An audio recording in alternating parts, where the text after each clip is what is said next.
You're listening to B2B Tech Talk with Ingram Micro, where we share topics that will inspire business growth and help you stay ahead of advances in technology before they become mainstream.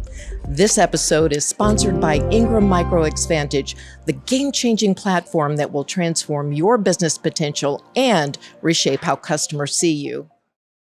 On today's episode of B2B Tech Talk, we'll be chatting with Carla Johnson, who is a global keynote speaker, a best-selling author, and a recognized marketing and innovation strategist.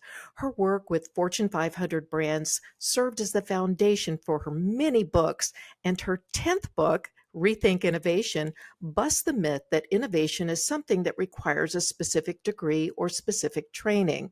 In fact, Carla explains why, to be a successful company in today's hyper-competitive, customer-driven world, innovation must be everyone's business. Her goal is to teach 1 million people how to become innovators by 2025. Will you be one of them? Carla, great to see you again for the next episode of Innovation on B2B Tech Talk. I'm so excited today because we're going to be digging a little deeper into the process of innovation. Welcome. Thank you. Thank you for having me back, Nina. I'm excited to dig into this.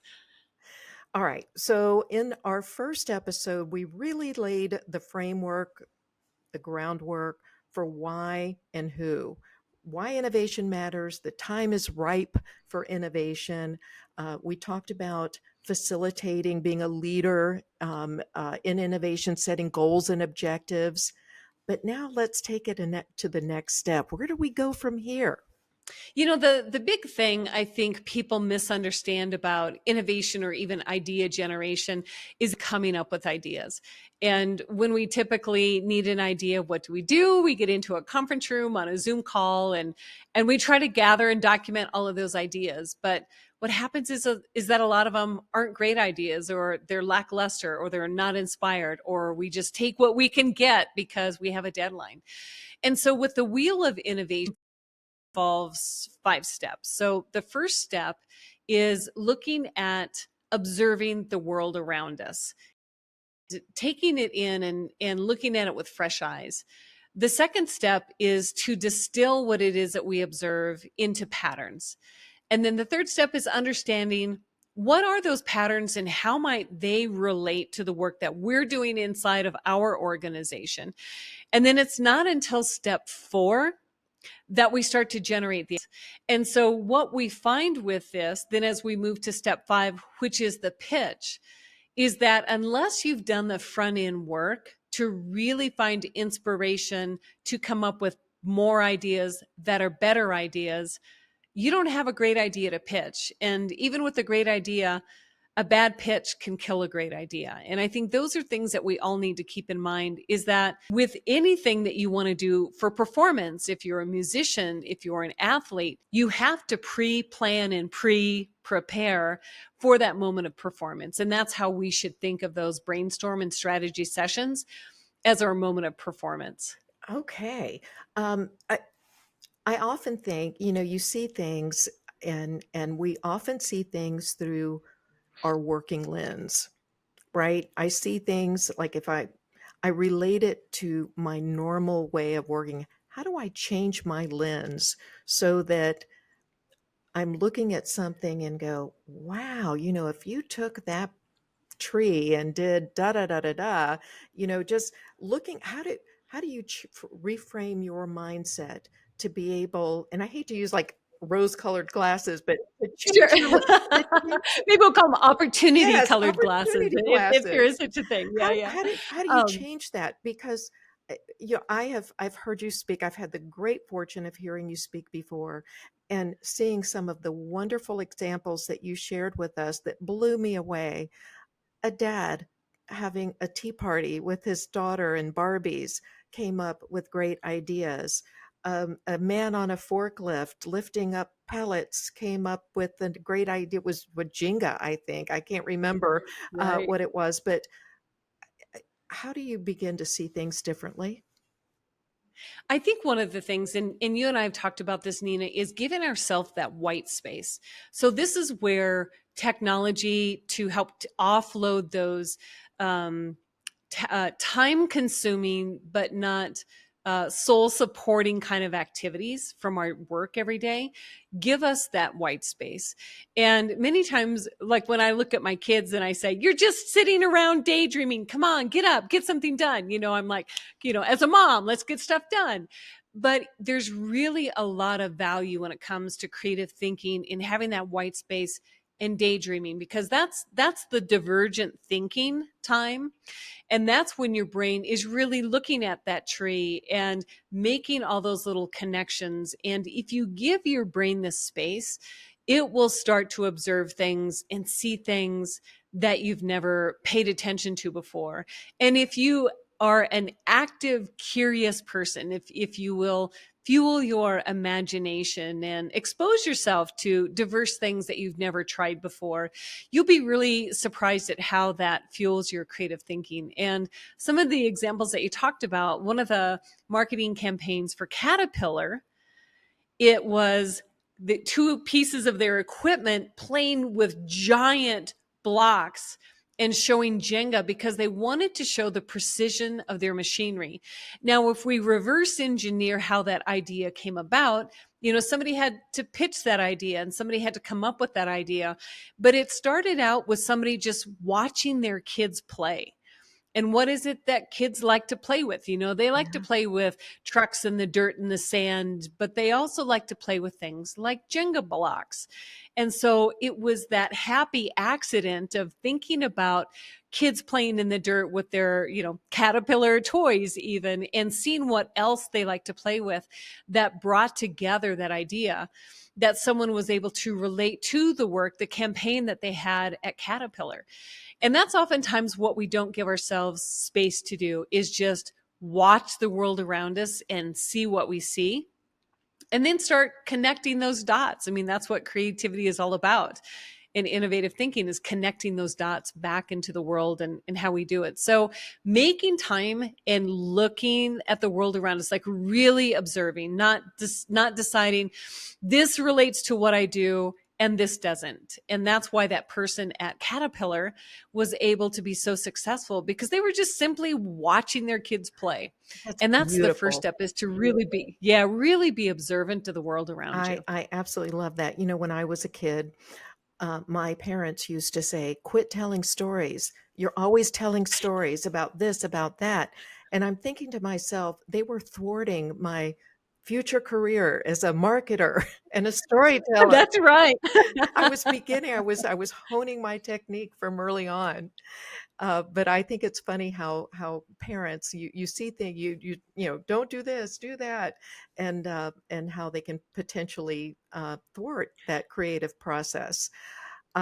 Okay, so start again. Let's go back to number one. So we're going to cover the three steps of the wheel of, I'm going to call it the wheel of So, fortune. yeah, there you go. The first 3 out of 5 steps. That's right. Yep. So one is observe. Observe. And that's really to that white space, to give yourself time to really look at the world around you.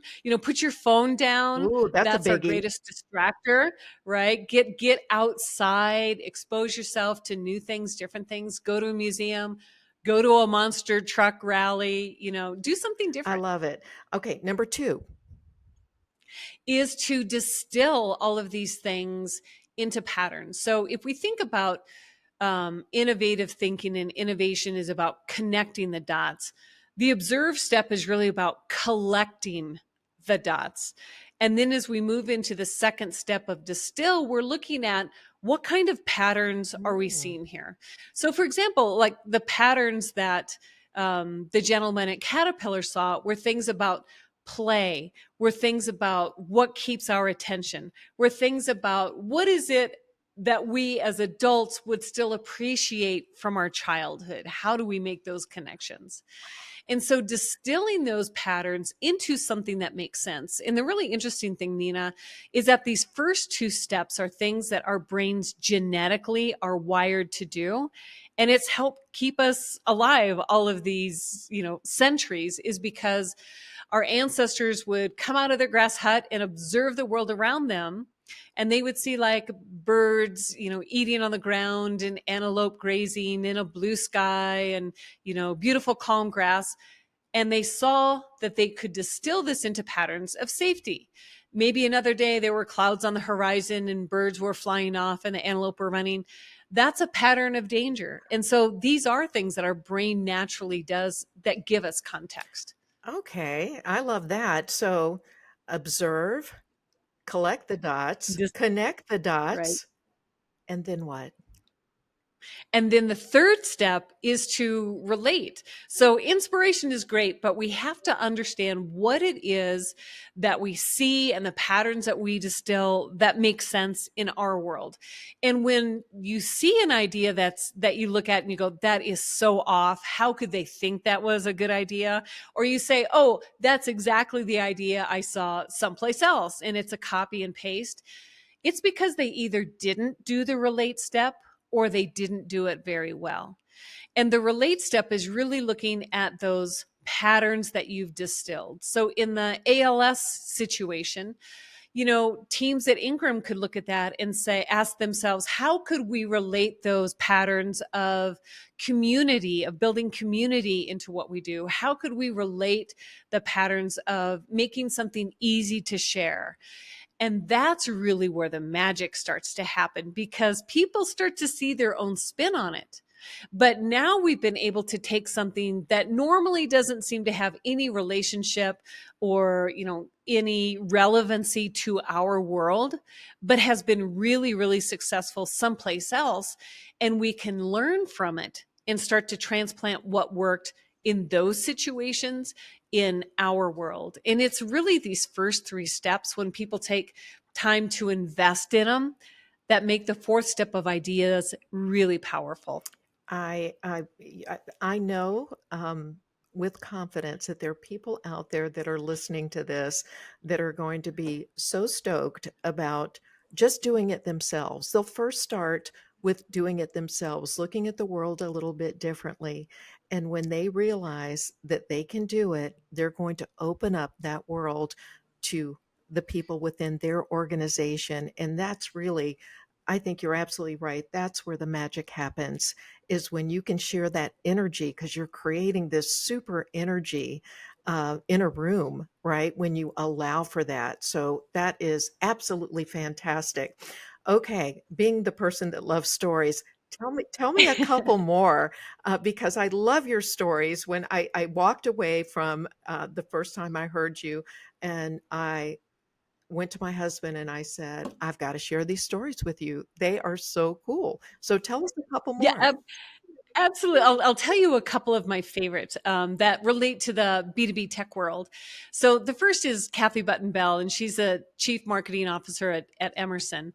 And she is a very curious person, wonderful about observing so many different things in the world around her. Happened to come across a video by Barbie on YouTube. And you think, what could a Barbie video have anything to do with an industrial manufacturing company, right? Like, what can we learn? They're so different. And she observed this video, and it was about dads who play Barbies with their daughters. And as she observed it, there were several details. If we talk about collecting Mhm. those dots, it was the juxtaposition of the dad playing a Barbie with his daughter, the gruffness of a dad.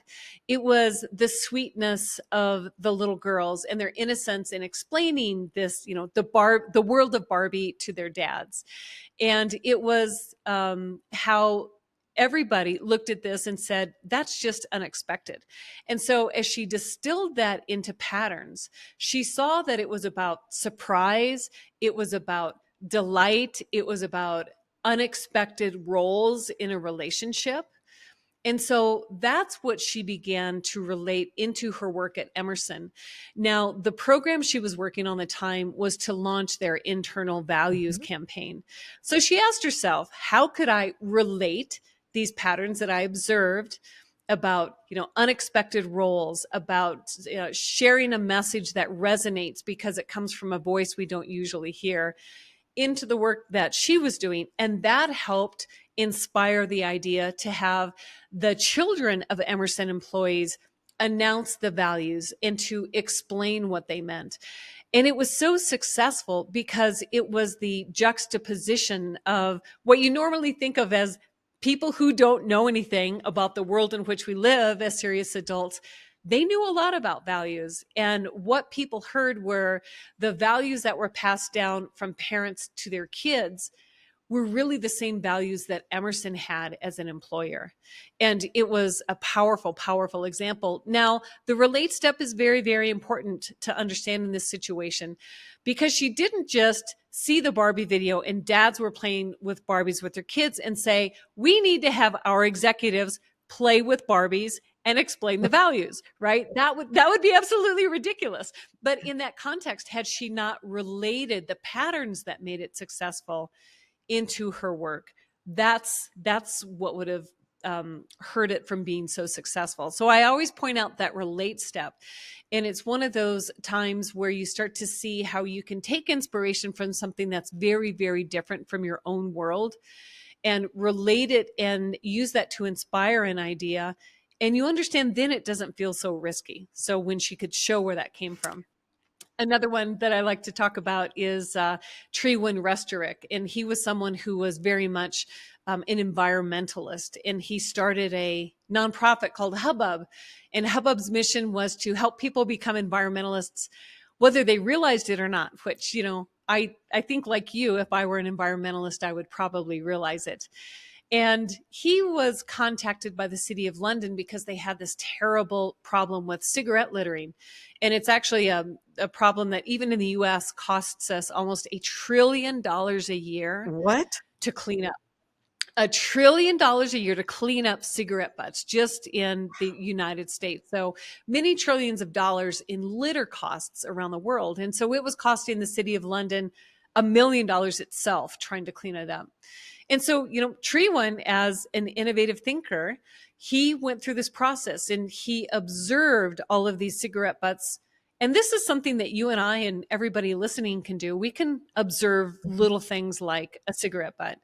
And he also observed how typical environmental campaigns are done. They shame people about their behavior. They make them feel obligated. And I don't know about you, but I don't usually change my behavior when those are the emotions that are Sure. put Yeah. on people. No, doesn't work for me Exactly. either. Right. So then he took some time, some white space, and he went to just observe an area of London where this was particularly bad. And he observed that people would come up out of the underground and they would light a cigarette and walk a few blocks and then they would throw it in the gutter.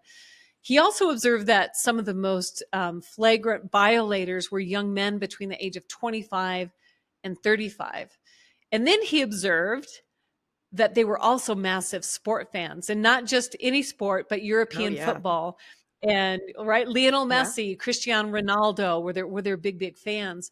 And so as he related all of these observations into patterns and related it into the work that he was doing, he understood it was about competition and giving people a way to express their fandom. And that generated the idea for what they call the ballot box. And he asks people to vote with their butt, their cigarette butt. And they are big yellow boxes put around different areas in London with a divider down the front. And the top says, who's the best player, Messi or Ronaldo? And people, instead of throwing their cigarette butt in the gutter, they put it in the ballot box and they vote with it.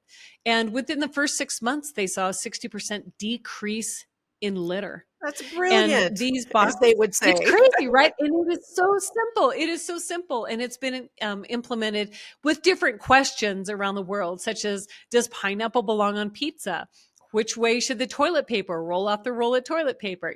Things like that, that are questions that make people laugh or think and vote with their butt. I love that. Vote with your butt. Well, on that note, we're going to close out this episode, but tee us up for number 3. What can we look forward to? Absolutely. The next episode, we're going to talk about the 2 parts of idea generation that people generally start with, and that's generating an idea and then pitching it. And we'll talk about why these last 3 steps that we covered in this episode are so powerful when we get to these next 2 steps. Oh, Carla, thank you so much. I am just so excited and so into this, and I can't wait for our listeners to hear this as well. Thank you so much. Oh, I'm delighted to come back. impactful global engagements, iconic entertainment experiences, and memorable networking opportunities. Be part of it all at Ingram Micro One 2024. You've been listening to Ingram Micro's B2B Tech Talk. Thanks for tuning in. If you like this episode and you want to continue the conversation online, use hashtag B2B Tech Talk.